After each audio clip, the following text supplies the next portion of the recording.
ఉన్నారు. ముందుగా మనం మెదక్ వెళ్దాం. మెదక్లో మన ప్రతినిధి సునీల్ మనకు అందుబాటులో ఉన్నారు. ప్రధానంగా రేపు బీజేపీ అసెంబ్లీ అభ్యర్థుల తుది జాబితా రానున్న నేపథ్యం కనిపిస్తూ ఉంది. తుది లిస్టుపై సంగారెడ్డి జిల్లాలోని బీజేపీ ఆశావాహులో టెన్షన్ నెలకొంది. ఇప్పటికే టికెట్పై ఆశలు పెట్టుకున్నారు పలువురు నేతలు. ఆ నేతలు ఎవరు, దీనిపై పూర్తి అప్డేట్స్ అందిస్తారు. ఎస్ సునీల్ చెప్పండి.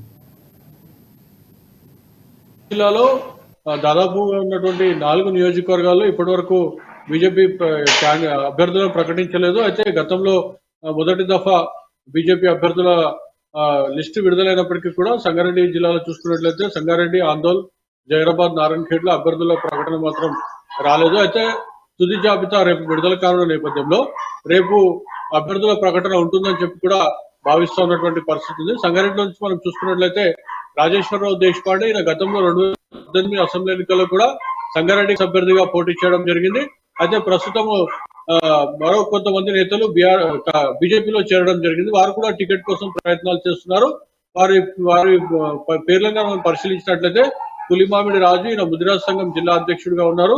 అయితే ఈయన బీఆర్ఎస్ లో టికెట్ ఆశించారు. సంగారెడ్డి నుంచి టికెట్ రాకపోవడంతో ఆయన బీజేపీలో చేరారు. ఆయన కూడా టికెట్ కోసం ఆశిస్తున్నటువంటి పరిస్థితి ఉంది. కానీ సీనియర్ నేతగా ఉన్నటువంటి రాజేశ్వరరావు దేశపాండే వైపే బీజేపీ అధిష్టానం మొగ్గు చూపినట్లుగా మనకు సమాచారం అందుతుంది. మరోవైపు ఆందోళన నుంచి వచ్చినటువంటి మాజీ మంత్రి బాబు మోహన్ టికెట్ ఆశించినప్పటికీ కూడా ఆయన దరఖాస్తు కూడా చేసుకున్నారు. కానీ ఆయన అనూహ్యంగా గత 2 రోజుల క్రితం మీడియా సమావేశం ఏర్పాటు చేసి తాను బీజేపీ పార్టీ నుంచి అదేవిధంగా అసెంబ్లీ బరి నుంచి కూడా తప్పుకుంటున్నట్లు కూడా ఆయన ప్రకటించడంతో అక్కడ మరో నేత మాజీ జెడ్పీ చైర్మన్ బాలయ్య ఆయన టికెట్ కోసం గతంలో దరఖాస్తు చేశారు. అయితే బాలయ్యకు మార్గం సుగమైందని చెప్పవచ్చు. ఎందుకంటే బాబు మోహన్ అక్కడ నుంచి పోటీ చేయడం లేదని చెప్పి కూడా చెప్పడంతో బాలయ్యకు టికెట్ వచ్చేందుకు అవకాశాలు మెండుగా ఉన్నట్టుగా మనకు సమాచారం అందుతుంది. మరోవైపు నారాయణఖేడ్ నుంచి మాజీ ఎమ్మెల్యే అదేవిధంగా మాజీ ఎమ్మెల్యేగా ఉన్నటువంటి భూపాల్ రెడ్డి బీజేపీ రాష్ట్ర అధికార ప్రతినిధి సంగప్ప మధ్య టికెట్ పోరు నడుస్తున్న పరిస్థితి. అయితే సంగప్ప వైపే అధిష్టానం మొగ్గు చూపే అవకాశాలు ఉన్నట్టుగా సమాచారం అందుతుంది. అయితే జహీరాబాద్ లో కూడా ఆందోళన లాంటి ఘటనే ఒకసారి జరిగిందని పునరావృతమైందని చెప్పవచ్చు. ఎందుకంటే ఆ ఆందోళన జహీరాబాద్ నుంచి మాజీ ఉప ముఖ్యమంత్రి దామోదర్ రాజనరసింహ సోదరుడు కోసం దరఖాస్తు ఆయన గత సంవత్సరం నుంచి జహీరాబాద్ లో ఉంటూ పార్టీ కార్యక్రమాలు నిర్వహిస్తూ వస్తున్నారు. కానీ అనూహ్యంగా గత కొద్ది రోజుల నుంచి ఆయన జహీరాబాద్ ను వీడి మళ్ళీ హైదరాబాద్ వెళ్ళిపోయి అక్కడ ఉంటున్నారు. ఈ నేపథ్యంలో ఆయనకు పార్టీ పట్ల కొంత ఇష్టం లేదనే సమాచారం అందుతున్న నేపథ్యంలో కొంతమంది జహీరాబాద్ సంబంధించిన బీజేపీ నాయకులు అధిష్టానానికి ఇదే విషయాన్ని చెప్పడం జరిగింది. అయితే అనూహ్యంగా అక్కడ బీఆర్ఎస్ నుంచి టికెట్ ఆశించినటువంటి ఢిల్లీ వసంత్ టికెట్ బీజేపీ రాష్ట్ర అధ్యక్షుడు కిషన్ రెడ్డి సమక్షంలో బీజేపీలో చేరారు. ఢిల్లీ వసంత్ కు టికెట్ వచ్చే అవకాశాలు బాగా ఉన్నాయని చెప్పి కూడా ఇప్పటికే మనకు సమాచారం అందుతుంది. అయితే మొత్తానికైతే అభ్యర్థుల్లో మాత్రం టెన్షన్ మొదలైంది.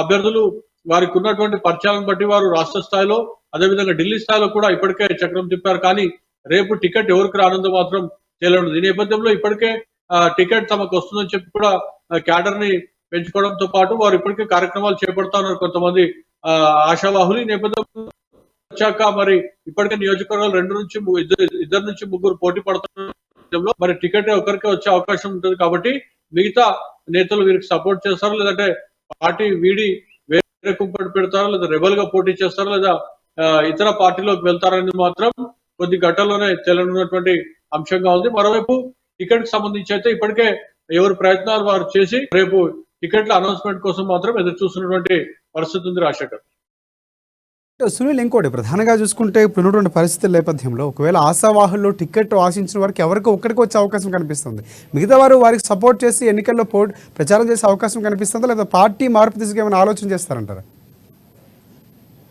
అదే మనం చెప్పుకున్న నియోజకవర్గంలో ఒకరిద్దరు నేతలు టికెట్ రాకపోతే పార్టీ మారే అవకాశాలు ఉన్నట్టుగా కూడా మనకు సమాచారం అందుతుంది. అలాంటి ఘటన జరుగుతుందని మాత్రం మనము టికెట్ల అనౌన్స్మెంట్ తర్వాతే చెప్పాల్సినటువంటి అంశం ఉంటుంది. అయితే ఇప్పటికే టికెట్ రాదు అని భావించినటువంటి నేతలు ఇతర పార్టీ నేతలతో అంటే ముఖ్యంగా కాంగ్రెస్ వైపు వెళ్లాలని చెప్పి కూడా ఇప్పటికే కొంతమంది నాయకులు కాంగ్రెస్ నేతలతో టచ్ లో ఉన్నట్టుగా కూడా మనకు సమాచారం ఉంటుంది. అయితే మొత్తానికైతే టికెట్ రాని పార్టీకైతే కొందరు నేతలు సిద్ధంగా అవుతున్నట్లు కూడా మనకు సమాచారం అవుతుంది. రాష్ట్రం